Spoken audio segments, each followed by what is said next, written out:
School का पहला प्यार।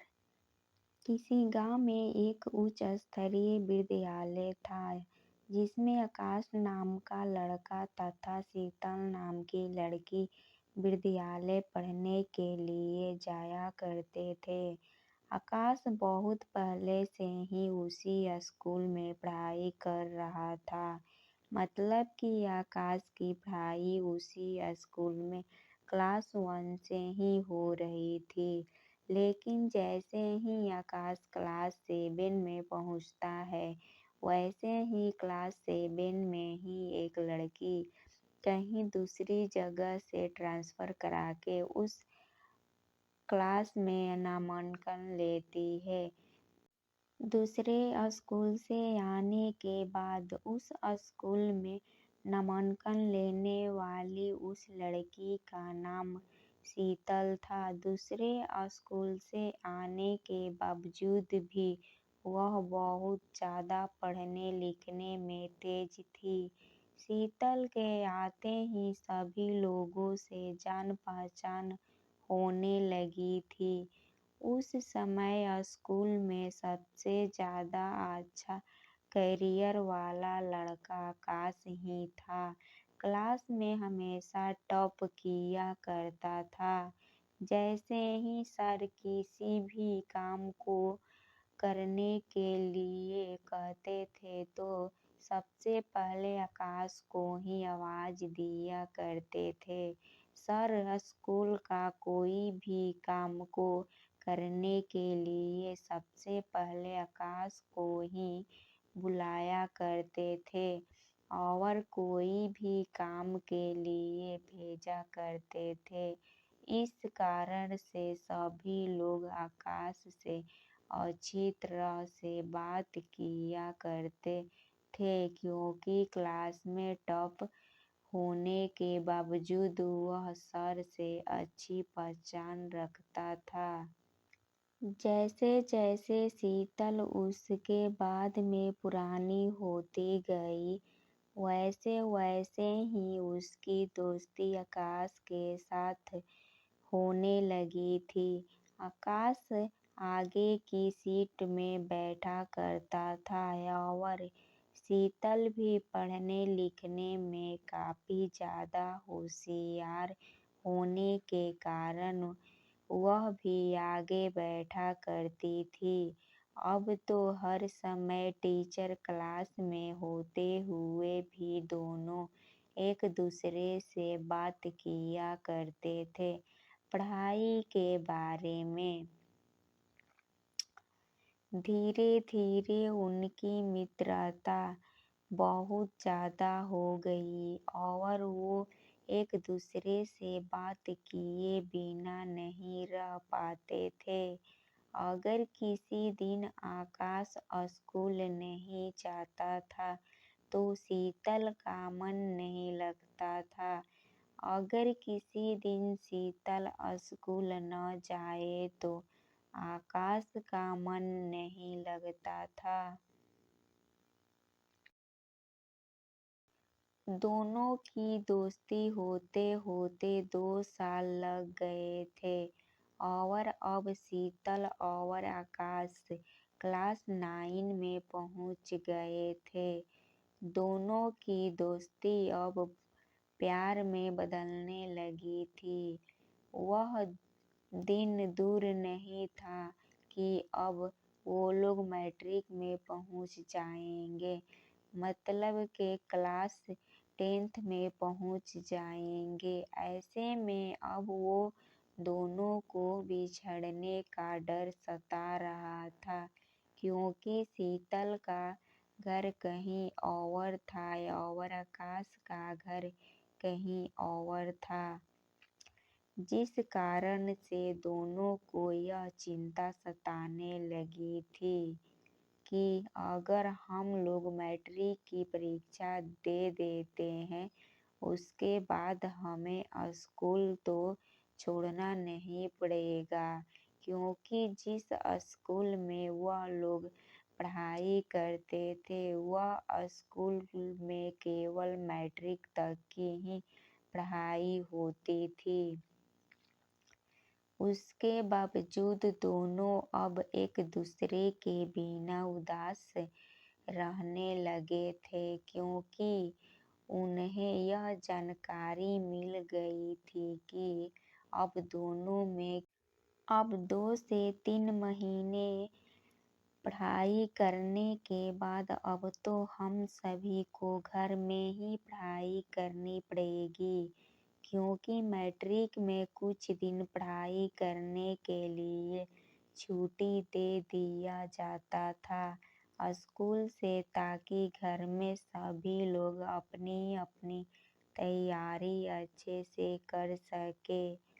ऐसे में उन दोनों की तैयारी को लेकर उनके सर हमेशा बोलते थे कि तुम बहुत ज़्यादा बात करने लगे हो, तुम्हारी पढ़ाई में अब मन नहीं लगने लगा है।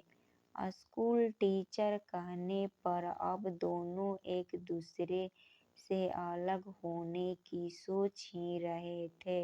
उसके बाद शीतल कहती है कि टीचर हमें बार बार बोल रहे हैं कि बहुत ज़्यादा तुम्हारा बातचीत हो रही है। अगर इसी तरह से चलता रहा तो आगे मैट्रिक का रिजल्ट तुम दोनों का खराब हो जाएगा। उसके बाद आकाश कहता है कि हमें कुछ दिनों के लिए अलग रहना होगा, बिना बातचीत किए, जब तक मैट्रिक एग्जाम ना हो जाए। दोनों लोग अपने अपने मन को समझा कर यह फैसला कर लिया कि अब से हम दोनों एक दूसरे से बात नहीं करेंगे, ना ही मिलेंगे। अब दोनों लोग तथा स्कूल के सभी छात्र छात्राएं स्कूल से छुट्टी हो गया था। सभी लोग अब घर में अपनी मैट्रिक परीक्षा की तैयारी कर रहे थे। साथ ही आकाश भी अपनी मैट्रिक की परीक्षा की तैयारी में दिन रात पढ़ रहा था और उधर शीतल भी अपनी मैट्रिक परीक्षा की तैयारी करने के लिए दिन रात पढ़ रही थी।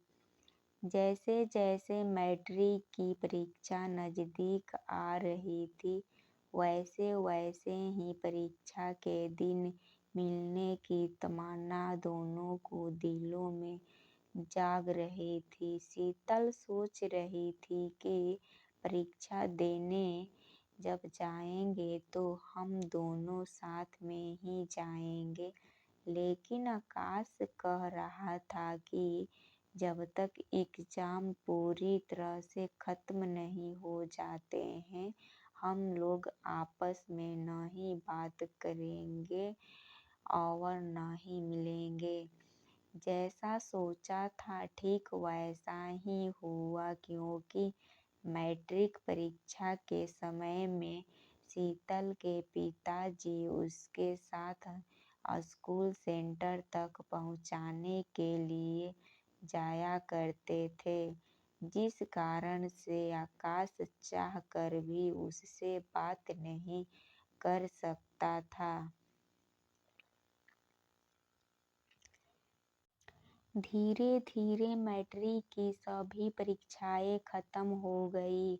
उसके बाद वे दोनों अब एक दूसरे से मिलने के लिए चाहते थे, लेकिन कहाँ मिलना है इसकी जानकारी दोनों को किसी के पास भी नहीं था, क्योंकि जहाँ वो लोग रहते थे वहाँ एक गांव था और गांव में मिलने के लिए पार्क इत्यादि नहीं होते हैं। साथ ही गांव के लोगों में इतना ज़्यादा कठोर नियम और एकता होती है कि वो लोग कभी भी एक दूसरे को मिलते हुए नहीं देख सकते हैं, क्योंकि गांव में ऐसा नियम नहीं चलता है। सभी लोग अपने कायदे में रहते हैं और सभी लोग अपने बेटे बेटियों को नियम के अनुसार चलने पर फोर्स करते हैं। मैट्रिक परीक्षा तो खत्म हो चुकी थी, लेकिन इसके बावजूद भी दोनों एक दूसरे से नहीं मिल पा रहे थे। लेकिन एक दिन दोनों की अचानक मुलाकात होती है। वैसी परीक्षा देने के लगभग 4-5 साल बाद जैसे ही दोनों की मुलाकात होती है, वैसे ही शीतल के मन में बहुत ज़्यादा खुशी होती है कि अब तो उसका प्यार उसे मिल जाएगा। लेकिन जब शीतल आकाश से मिलती है तो उसकी खुशी पूरी तरह से खत्म हो जाती है, क्योंकि जब आकाश शीतल से मिलता है तो कहता है कि मैं तुम्हें अपनी शादी के कार्ड देने आया हूँ। मेरी शादी 1 सप्ताह बाद है। तुम जरूर मेरी शादी में आना। इतना सुनते ही शीतल आकाश की शादी का कार्ड लेकर अपने घर की तरफ चल पड़ती है। जब वह घर जाती है तो वह रात के अंधेरे में रात भर रोती है, क्योंकि शीतल हमेशा से ही आकाश के इंतजार में जीवन व्यतीत कर रही थी कि किसी न किसी कारण से उसकी मुलाकात होगी और दोनों में बातचीत होगी। फिर उसके बाद आकाश सोचता है कि अब हम दोनों एक दूसरे से शादी करेंगे, लेकिन किस्मत को कुछ और ही मंजूर था। जब आकाश शीतल से मिलता है तो वह डायरेक्ट अपनी शादी के कार्ड देने के लिए मिलता है। आकाश की शादी नहीं हुई और वह शादी के दिन शीतल के आने का इंतजार कर रहा था, लेकिन शीतल की तरफ से ना ही कोई मैसेज आया, ना ही कोई मेल। शादी के दूसरे दिन, मतलब किसी दिन शादी पूरा होने वाली थी, उस दिन एक गिफ्ट का डब्बा किसी के द्वारा आकाश को मिलता है। आकाश गिफ्ट के डब्बे को देखकर बहुत खुश हो जाता है, क्योंकि उस पर जो शीतल का नाम लिखा हुआ था, वह उस डब्बे को खोलने के लिए पूरी तरह से बेताब था, क्योंकि उसकी पसंद की लड़की, मतलब कि जिससे वह बचपन में प्यार करता था, उसका गिफ्ट आया था। उसके लिए आकाश को विश्वास नहीं हो रहा था। जैसे ही आकाश उस डब्बे को खोलता है तो देखता है कि उसमें एक छोटा सा मनुष्य का दिल रखा हुआ है, जिसमें से खून टपक रहा है। साथ ही वहाँ एक चिट्ठी लिखी पड़ी हुई थी, जिसमें लिखा हुआ था, तुम शादी तो कर रहे हो, लेकिन अपना दिल ले जाना भूल गए तो या लो मेरा दिल अपने पास रखो, क्योंकि तुम्हारे बिना मेरी जिंदगी का कोई मकसद ही नहीं है। इतना पढ़ते ही आकाश पूरा पसीना से लथपथा हो गया और उससे कुछ समझ में नहीं आ रहा था कि उसके साथ ये क्या हो गया, क्योंकि इस तरह तो पहले कभी शीतल शादी के बारे में कोई बातचीत नहीं की थी, और ना ही उसके बाद जब मैं कार्ड देने के लिए गया था तो कोई बातचीत निश्चित नहीं हुई। आकाश के पैरों तले जमीन खिसक गई, क्योंकि जिस बात का उसे जरा सा भी अंदाजा नहीं था, वही बात उसके साथ हो गई थी।